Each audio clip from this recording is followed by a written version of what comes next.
Shri Chandrashekhar ji. Madam धन्यवाद। सभापति महोदय, आओ झुककर सलाम करें उनको जिनके हिस्से में मकाम आता है। बहुत खुशनसीब होते हैं वो लोग जिनका लहू देश के काम आता है। मैं सबसे पहले ऑपरेशन सिंदूर में जो हमारे देश की सेना है उसने जो पराक्रम दिखाया, शौर्य दिखाया, उसके लिए उनको सैल्यूट करता हूं, जय भीम करता हूं। और पहलगाम हमले में जो निर्दोष हमारे नागरिक शहीद हुए या अन्य जो लोग उसके बाद सीज फायर के बाद जो शहीद हुए, उन सभी लोगों के लिए प्रार्थना करता हूं कि उनके परिवारों को कुदरत दुख सहने की शक्ति दे। महोदया, मेरे कुछ सवाल हैं सरकार से। क्या सरकार यह स्पष्ट कर सकती है कि आतंकियों को भारत क्षेत्र में प्रवेश और पहलगाम जैसे पर्यटन स्थल पर पहुंचने में किसने मदद की? क्या सुरक्षा एजेंसियों को इस हमले की पहले से कोई खुफिया इनपुट प्राप्त हुए थे? यदि हां तो उन पर क्या कार्रवाई हुई? पहलगाम हमले में शहीद हुए नागरिकों और स्थानीय ड्राइवर माजिद खान के परिजनों को सरकार द्वारा क्या मुआवजा और सहायता दिया गई? क्या सरकार पर्यटकों की सुरक्षा सुनिश्चित करने के लिए विशेष स्टैंडर्ड ऑपरेटिंग प्रोसीजर लागू कर रही है? क्या भारत सरकार ने अंतर्राष्ट्रीय मंचों पर यह मांग रखी है कि जब तक पाकिस्तान आतंकवाद पर कठोर कार्रवाई नहीं करता तब तक उसे किसी प्रकार की आर्थिक सहायता न दी जाए? ऑपरेशन सिंदूर के बाद जब पाकिस्तान ने जवाबी हमले किए और 21 भारतीय नागरिक शहीद हुए, यहां तक कि हमारे गुरुद्वारों को भी निशाना बनाया गया, तब सरकार ने सीज फायर की अनुमति क्यों दी?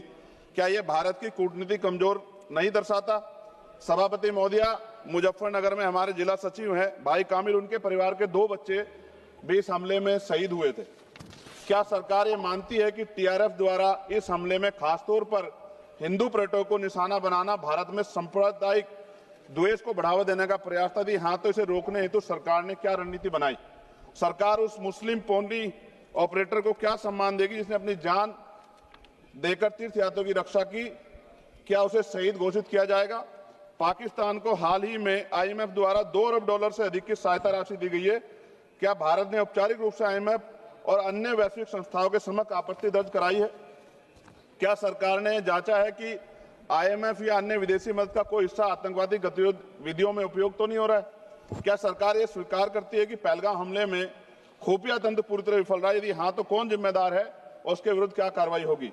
क्या सरकार स्पष्ट कर सकती है इतने भारी सुरक्षा प्रबंधों के बावजूद टीआरएफ जैसे आतंकवादी संगठन के सदस्य भारत में प्रवेश कैसे कर जाते हैं?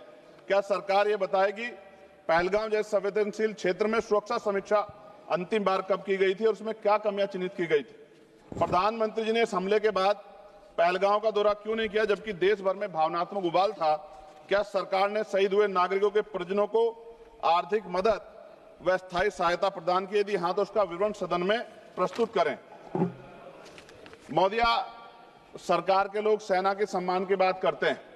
इस घटना के बाद सेना के जवान अमरनाथ यात्रा की ड्यूटी पर जा रहे थे, ऐसी रेल दी गई उनको जिसकी हालत बड़ी खराब थी। सेना के जवानों ने मना कर दिया कि हम इस रेल में नहीं बैठेंगे। 4 दिन बाद बदलनी पड़ी। और सरकार के नेताओं की भाषा देखिए, कर्नल सोफिया कुरैशी के बारे में किस तरह के शब्द यूज किए गए, इन पे भी हमें चिंता करनी चाहिए।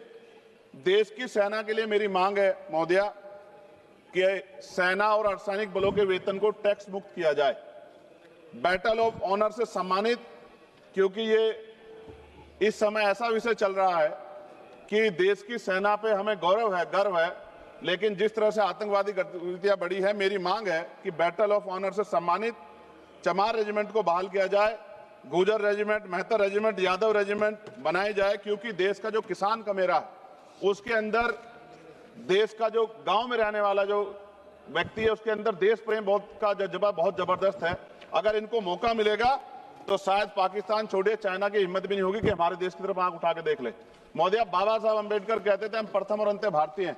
भारत के आन पे जब आंच आती है तो जिस तरह इस बार प्रदर्शन हुआ, एकजुट रहा देश, सारा विपक्ष हो पक्ष हो सब एकजुट रहे, ऐसे हमें एकजुट रहना चाहिए। अगर हम एकजुट रहेंगे तभी हम आतंकवादियों से लड़ पाएंगे। महोदया, 1965, 71, 1999 के युद्ध में किसी भी अरब देश ने पाकिस्तान का साथ नहीं दिया था। लेकिन आज एक भी अरब कंट्री हमारे फेवर में नहीं खड़ी। क्या हमें अपनी फॉरेन पॉलिसी पर नहीं सोचना चाहिए कि ऐसा क्या हो गया कि हमारी राजनीतिक जो भारतीय की लोकल राजनीति है, इसके चक्कर में क्या हमारी फॉरेन पॉलिसी या हमारे मित्रों को के मन में पीड़ा तो नहीं पहुंच रही है? पाकिस्तान ने कहा और आपने मान लिया, और आपने सीज फायर का आज रक्षा मंत्री जी को मैंने सुना, उन्होंने कहा भाई, उन्होंने कहा कि महाराज हाथ जोड़ते हैं, छोड़ो। उन्होंने कहा और आपने मान लिया, लेकिन फिर उसके बाद 10 तारीख को दोबारा से जो है ड्रोन उड़े और 15 लोग शहीद हुए, 43 लोग घायल हुए। हम अपने आम नागरिकों को क्यों, जबकि मान रहे हैं, मैंने रक्षा मंत्री जी को सुना, वो कह रहे हैं कि ऑपरेशन सिंदूर खत्म नहीं हुआ, ये रोका गया। इसका मतलब हमें खतरा है कि दोबारा भी हमला हो सकता है। पाकिस्तान अपनी हरकतों से बाज नहीं आ रहा, तो हम अपने आम नागरिकों को और सेना के जवानों के जीवन को खतरे में क्यों डाल रहे हैं भविष्य में? क्या हमें इसके पुख्ता और परमानेंट इंतजाम नहीं करने चाहिए? जैसे अगर सरकार को, मैंने कई बार सुना सरकार के लोग अखंड भारत की बात करते हैं, इससे अच्छा मौका आपको काम मिलता। पीओक्यू लेने के बाद हमारे उत्तर प्रदेश के मुख्यमंत्री बार बार कहते हैं कि चुनाव में कह रहे थे 6 महीने के बाद पीओक्यू इधर होगा, सरकार बन की, जनता ने तो मौका दे दिया, कहां है पीओक्यू? क्यों नहीं लेके आए इस बार आप लोग? तो पहली सीढ़ी तो इस बार ही चढ़ गए थे। जिस तरह से मीडिया ने माहौल बनाया था मोदिया, तो ऐसा लगा कि अगर देश की सेना ने जो हिम्मत जुटाई थी, सरकार मदद करती, तो माननीय नरेंद्र मोदी जी पाकिस्तान के भी प्राइम मिनिस्टर होते इस बार, इसी बार, और फाइनेंस मिनिस्टर बैठी है हमारी, ये पाकिस्तान की फाइनेंस मिनिस्टर होती। इस तरह के हालात बने हुए थे और ऐसा मौका चूकना ही नहीं चाहिए था।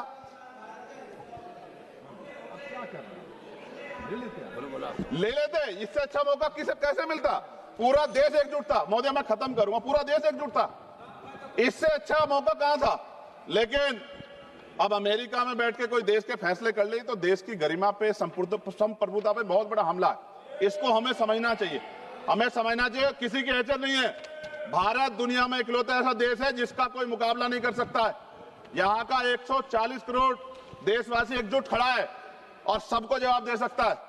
मोदी, आज खत्म करते हुए कहूंगा, अमरनाथ की यात्रा आ रही है अगस्त के फर्स्ट वीक में, चल भी रही है, नहीं चल रही। अनुराग भाई, आपको बोलने का मौका नहीं दिया, आप ये नाराजगी मेरे ऊपर मत उतारो। आप लड़ो ना उनसे, आप लड़ो चेयर से, मुझे काहे को करना। खत्म हो रही है अमरनाथ की यात्रा, खत्म होने वाले, सुरक्षा के पुख्ता इंतजाम होने चाहिए और दोबारा ऐसी कोई घटना ना हो। लेकिन अंत में महोदय मैं कहूंगा, आम लोगों की जान भी गई, क्या सरकार ने उन परिवारों को मुआवजा दिया है?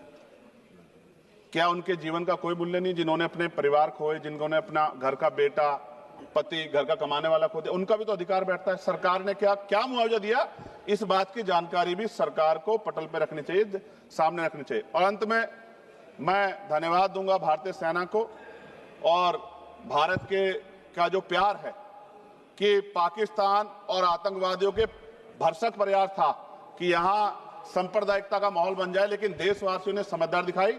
और कश्मीरियों को भी मैं बहुत धन्यवाद देता हूं कि उन्होंने कोशिश की कि किसी भी तरह से कश्मीर के ऊपर जो ये इतना बड़ा इल्जाम लगा है, ये इल्जाम में कश्मीरी शामिल ना हो और ऐसे आतंकवादियों पर सख्त कार्रवाई। पता लगा है कि ऑपरेशन महादेव हुआ है और यही पता लगा कि वो तीनों आतंकवादी मारे गए। लेकिन मैंने अखबार में ये भी पढ़ा था कि वो जो मुख्य आरोपी था कुछ दिन पहले पाकिस्तान में था। कोई पिकनिक चल रही है कि उधर भी चले जाते, इधर भी आ जाते? क्या है बॉर्डर पे ऐसा?